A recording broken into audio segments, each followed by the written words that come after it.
While Ohio continues to execute inmates on death row, dozens of other inmates, once condemned to die, are now being paroled because of a break they got 3 decades ago. Tonight, Chief Investigator Duane Pohlman continues his exclusive investigation, Death Row to Freedom.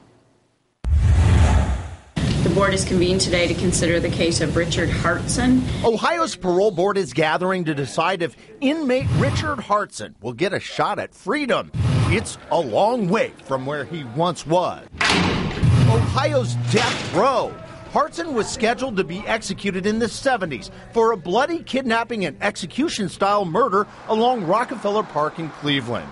But Hartson is still alive because he and dozens of other death row inmates caught a break in the 70s when the U.S. Supreme Court ruled Ohio's death penalty unconstitutional. Hartson is far from the first to get this shot. There's just so many, I can't even keep track of them all. Brett Van Oker, who runs blockparole.com, uncovered dozens of criminals convicted of heinous crimes, given a path from death row to freedom. It's unacceptable.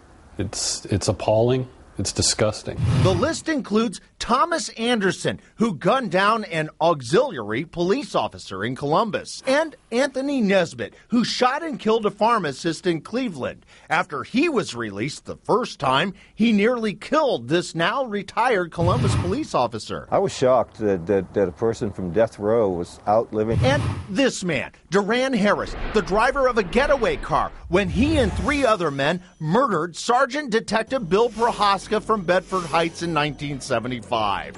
Harris was paroled in 2003 and now works for the city of Cleveland, helping other ex-cons get jobs. Just about the worst thing I've probably ever heard. Police across the state are incensed about the releases. What's to stop them from killing again? So are advocates. I mean, now they're dumping guys who got death. What's left? In a rare one-on-one interview, the chair of Ohio's parole board sat down with me to explain. Do you see that they were on death row? Whether or not they're on death row is not one of the mandatory factors that we have to consider. It would be impermissible to say to keep that person in prison because they had one time been on death row. But Cynthia Mauser concedes the releases are not mandatory. Just because they're up for parole doesn't mean you have to parole them. That's correct. No, it doesn't mean that they have to be released. Still, in many cases, inmates once condemned to death are released. Remember Richard Hartson? Even though the Cuyahoga County Prosecutor's Office argued against releasing him, Mauser and the parole board granted him freedom. And is suitable for release on parole supervision. I'm Chief Investigator Duane Pohlman, News Channel 5.